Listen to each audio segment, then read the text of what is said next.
আজি কথাবোৰ আমি আগতকৈ অলপ জটিলভাৱে চাম। এতিয়া ভগ্নাংশক যেতিয়া ভগ্নাংশৰে পূৰণ কৰা হ'ব, তেতিয়া পূৰণফলবোৰ কেনেদৰে আহিব আৰু তেনেকুৱা পূৰণবোৰ কৰাৰ নিয়মবোৰ আচলতে কি, সেই বিষয়েই আমি আজিৰ ভিডিঅ'টোত গুৰুত্বপূৰ্ণভাৱে আলোচনা কৰিম। ধৰা 4 ভাগৰ একক 2 ভাগৰ 1ৰে পূৰণ কৰিব লাগে। প্ৰথমে আমি এটা গোটা বস্তুৰ 4 ভাগৰ 1 অংশ লৈছো। ছায়াৰে আবৃত অংশটোক আমি 4 ভাগৰ 1 অংশ বুলি ক'ম। ছায়াৰে আবৃত অংশটো যদি 4 ভাগৰ 1 অংশ হয়, তেন্তে 4 ভাগৰ 1 অংশৰ আধা বা 2 ভাগৰ 1 অংশ বুলিলে আমি কি বুজিম? 4 ভাগৰ 1 অংশৰ 2 ভাগৰ 1 অংশ বুলিলে আমি এই 4 ভাগৰ 1 অংশ অৰ্থাৎ ছায়াবৃত্ত অংশটোৰ আধা বুজি পাম। তেনেহলে বলা আমি এই 4 ভাগৰ 1 অংশক দুভাগ কৰি তাৰে আধা অংশ লওঁ।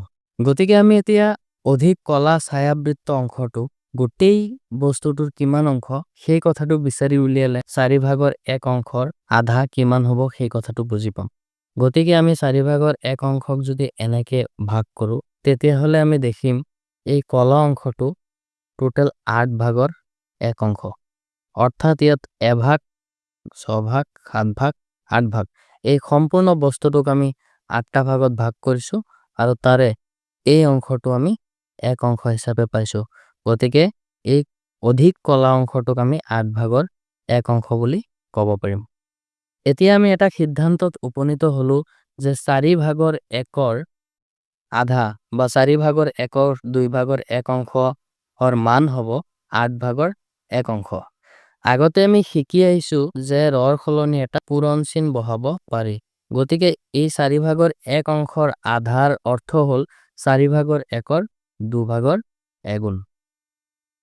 গতিকে আমি ক'ব পাৰো যে 4 ভাগৰ 1ৰ 2 ভাগৰ 1 গুণ হ'ব 8 ভাগৰ 1 অংশ, অৰ্থাৎ এইটো পাৰ্ট।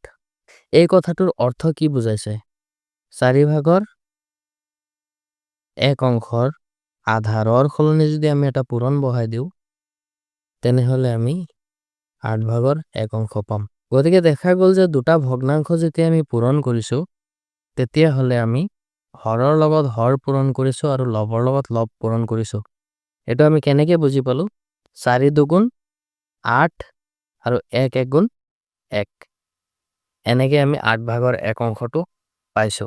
ইয়াৰ পৰা আমি কি শিকিলো?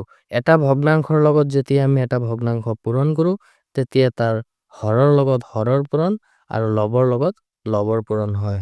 যিহেতু পূৰণে ক্ৰমৰ বিনিময় বিধি মানে, গতিকে 2 ভাগৰ 1 অংশক যদি আমি আগফালে লৈ আহো, 4 ভাগৰ 1 অংশক যদি আমি পিছফালে লৈ যাওঁ, তেতিয়াও একেটা ৰিজাল্টেই পাম। এই ৰিজাল্টটো আমি কেনেকৈ পালো? পূৰণৰ ক্ৰম বিনিময় বিধি অনুযায়ী। গতিকে আমি চাবলগীয়া বিষয়টো হ'ল, পূৰ্বতে যিহেতু 4 ভাগৰ 1 অংশৰ লগত 2 ভাগৰ 1 অংশ গুণ কৰি 8 ভাগৰ 1 অংশ পালো, একেদৰে আমি ওলোটাকে 2 ভাগৰ 1 অংশৰ লগত 4 ভাগৰ 1 অংশ পূৰণ কৰি 8 ভাগৰ 1 অংশ পাম নে নাপাম, এই বিষয়টো যদি আমি চিত্ৰৰ সহায়ত চাবলৈ যাওঁ আৰু অনুভৱ কৰিবলৈ যাওঁ, তেনেহলে আকৌ বলা চিত্ৰটো আঁকি চাব লাগিব। এইবাৰ মই এটা গোটা বস্তুক মাত্ৰ দুটা ভাগত ভাগ কৰিলো। এই গোটা বস্তুৰ দুটা ভাগৰ এভাগ মই ললো। এই অংশটোক আমি 2 ভাগৰ 1 অংশ বুলি ক'ম, নহয়নে বাৰু? এতিয়া 2 ভাগৰ 1 অংশৰ 4 ভাগৰ 1 অংশ কিমান যদি মই কওঁ, প্ৰশ্ন যদি সোধো 2 ভাগৰ 1 অংশৰ 4 ভাগৰ 1 অংশ কিমান, তেনেহলে আমি এই ৰৰ সলনি ইয়াত পূৰণ বুজি পাব পাৰিম। অৰ্থাৎ 2 ভাগৰ 1ৰ 4 ভাগৰ 1 গুণ। সেই অনুযায়ী মই 2 ভাগৰ 1ক এইবাৰ 4টা ভাগত ভাগ কৰিম। 2টা ভাগ 3টা ভাগ 4টা ভাগ। এইখিনি বস্তুত 4টা ভাগত এটা অংশ বাছি লওঁ, অৰ্থাৎ এই গোটেইখিনি বস্তুক আমি 2 ভাগৰ 1 অংশ বুলি কৈছো। এতিয়া কথা হ'ল 2 ভাগৰ 1 অংশৰ 4 ভাগৰ 1, অৰ্থাৎ এই 2 ভাগৰ 1ক মই 4টা ভাগ কৰিছো আৰু তাৰে এটা অংশ আমি বাছি লৈছো, আৰু এই অংশটোক আমি গোটেই গোটা বস্তুটোৰ কিমান অংশ বুলি ক'ব পাৰিম, সেইটোৱে হ'ব আমাৰ ফাইনেল ৰিজাল্ট, নহয় জানো? প্ৰথমে এই অংশটোক মই অধিক কলাকে ছায়াবৃত্ত কৰি দিছো যাতে মই পিছলৈ চিনি পাওঁ। এইবাৰ এই অংশটো কিমান হ'ব? এই অংশটো হ'ব 5 ভাগ 6 ভাগ 7 ভাগ 8 ভাগ।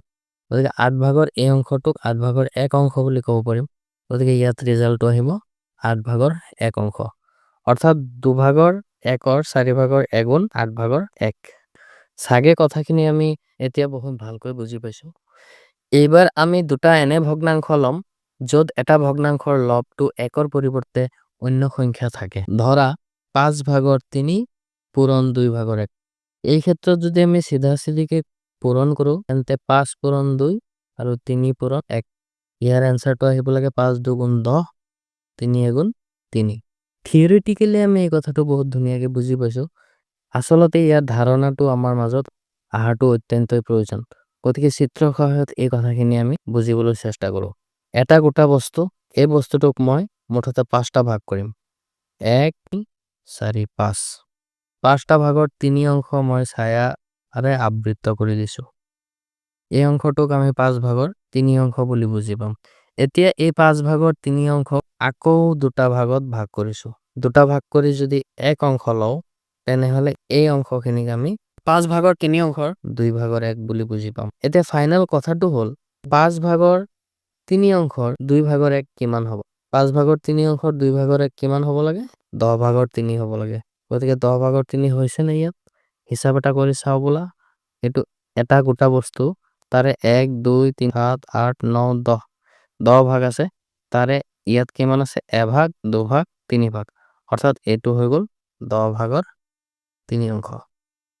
এইবাৰ আমি এনে দুটা ভগ্নাংশ ল'ম যি দুটা ভগ্নাংশৰ দুটাৰে লব 1 নহ'ব। গতিকে বিষয়টো পূৰ্বতকৈ আৰু অলপ জটিল হ'ব। আৰু ভগ্নাংশ দুটা হ'ল 5/4 পূৰণ 3/2। এই পূৰণটো প্ৰথমে থিওৰিটিক্যালি আমি কৰি চাওঁ। হৰ আৰু হৰৰ লগত পূৰণ কৰিব লাগে। 5 পূৰণ 3, লবৰ লগত পূৰণ কৰিলে 4 পূৰণ 2।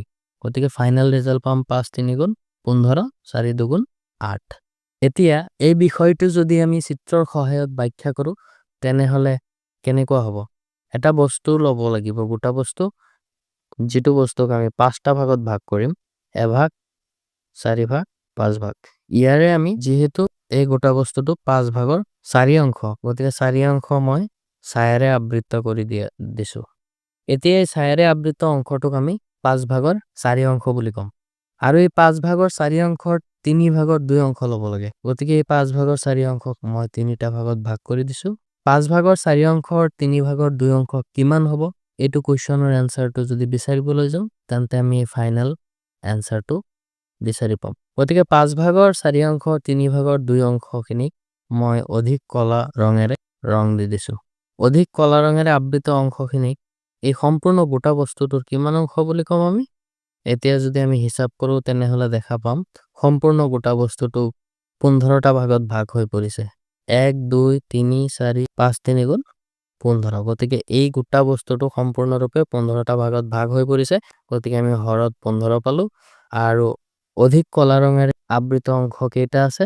অধিক কলা ৰঙেৰে আবৃত অংশ 1টা 2টা 3টা 4টা 5টা 6টা 7টা 8টা। গতিকে আমি ওপৰত এই 8 নিউমাৰেচিটো পালো। গতিকে আমি ওপৰত এই 8 পালো। গতিকে এই কলা অংশখিনিৰ মান কিমান? 15/8 অংশ। অৰ্থাৎ 5/4 অংশক আমি যদি 3টা ভাগ কৰি তাৰে 2 অংশ লওঁ তেনেহলে আমি মুঠতে 15/8 অংশ পাওঁ। অৰ্থাৎ 5/4 অংশক এই গোটেইখিনি এটা বস্তু, ইয়াৰে এইখিনি হৈ গ'ল 5/4 অংশ। এই 5/4 অংশক যদি আমি 3টা ভাগ কৰোঁ, 3টা ভাগ কৰি তাৰে 2টা ভাগ লওঁ, 3/2 অংশ লওঁ, তেনেহলে আমি ফাইনেলি 15/8 অংশ পাম। গতিকে এই পূৰণটোৱে এই কথাটোকে বুজায়। 5/4 অংশৰ 3/2 গুণ 8/15 অংশ। গতিকে ভিডিঅ'টো অধিক দীঘলীয়া নকৰি আমি মূল সিদ্ধান্তলৈ আহিব পাৰো, বা মূল সিদ্ধান্তলৈ অহাৰ সময় হৈ পৰিছে।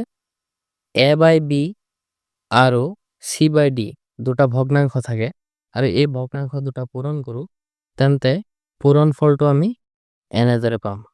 a × c পূৰণ কৰিব লাগিব, b × d পূৰণ কৰিব লাগিব। নতুবা যিহেতু পূৰণে ক্ৰম বিনিময় ধৰ্ম মানে, গতিকে c × a কৰিলেও হ'ব, d × b কৰিলেও হ'ব। অৰ্থাৎ a × c বা c × a, আৰু তলত b × d বা d × b একেই কথা হ'ব। গতিকে এই কথাখিনিয়েই যদি আমি অধিক সহজভাৱে ক'বলৈ যাওঁ তেনেহলে ভগ্নাংশৰ পূৰণ কৰিবলৈ হ'লে তাৰ লবৰ লগত লব পূৰণ কৰিব লাগে, হৰৰ লগত হৰক পূৰণ কৰিব লাগে। অৰ্থাৎ ভগ্নাংশৰ পূৰণ ভগ্নাংশ দুটাৰ লবৰ পূৰণফল ডিভাইডেড বাই ভগ্নাংশ দুটাৰ হৰৰ পূৰণফল।